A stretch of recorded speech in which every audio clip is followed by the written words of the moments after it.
Hi, I just wanted to show you today how exactly to connect your Zapier account to HighLevel. So this video is for anybody connecting anything really as a trigger to HighLevel as an action. So let's take a look at exactly how to get going, and pretty simple stuff. So right here, I'm inside Zapier, and I'm going to start with the app that I want to actually trigger off of to move data into HighLevel. So in my case, I'm just going to start with a Jot form as a simple example because I've got a form in there. And then over here, I'm just going to type HighLevel and grab it out of the list. And then at this point, I just select what's my trigger. So in this case, it's a new form submission. And then what do I want to do? So now we've got a lot of different options here, but I would say the most common is add lead to campaign. So I'm going to go ahead and select that, and then I'm going to hit use Zap. Now, when I get in here, the trigger section obviously is going to be a little different depending on what trigger you're using. So definitely take a look at any of their documentation for any of that stuff. In my case, though, it's just going to be grabbing my form, hitting continue, and then that's pretty much done. I've got my samples. I'm moving on, and now I'm down here inside HighLevel. So what I'm going to do is I've already chosen add lead to campaign. There's a couple other options here. One is add account. And add account is literally the ability to actually add a new location into your agency account. Add lead to campaign means create a contact and add as a lead to a campaign. Stop all campaigns for lead means literally pull a lead out of all the campaigns. Add tasks, add update opportunity, add update contact, all pretty self-explanatory, and we're always adding new stuff as we go along. But let's take a look at add lead to campaign.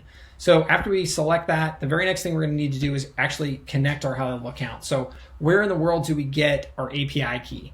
So when we hit connect an account, it's going to ask us for an API key, and the place to get our API key is actually inside our location. So we're going to go into HighLevel. We're going to come up here. We're going to select the location that we care about. We're going to slide down here in the settings, and then underneath the company settings, you're going to see that the API key is just chilling out right here. We're going to copy that, and that's what's going to give us access to the actual campaigns or data inside that particular location for Zapier.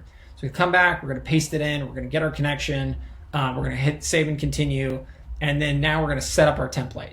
So in this case, we'll hit our campaign dropdown because we're trying to add it to a campaign. We'll select our campaign, and then we'll just map in our data like we normally would. So in my case, I've got a full name, so we'll skip first name and last name.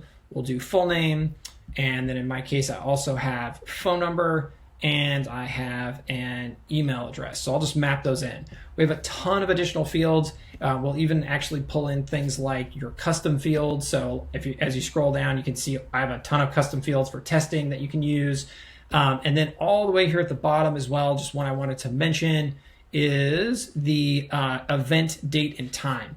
So if you are adding into a campaign that instead of being based on when the lead enters the campaign, you're using it to do something like fire off based on an event date or an appointment date, this is where you would pass in that appointment date. And just remember that means that the campaign you're passing into needs to be an appointment-based campaign. There's another help article for that, but just wanted to mention that this is where you'd find that field.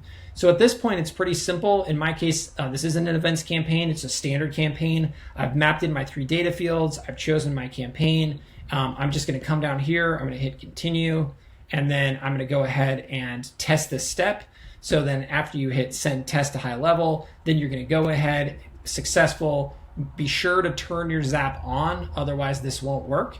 And then at this point, you're all connected and everything's good to go. So hopefully this helps you, and have a great day.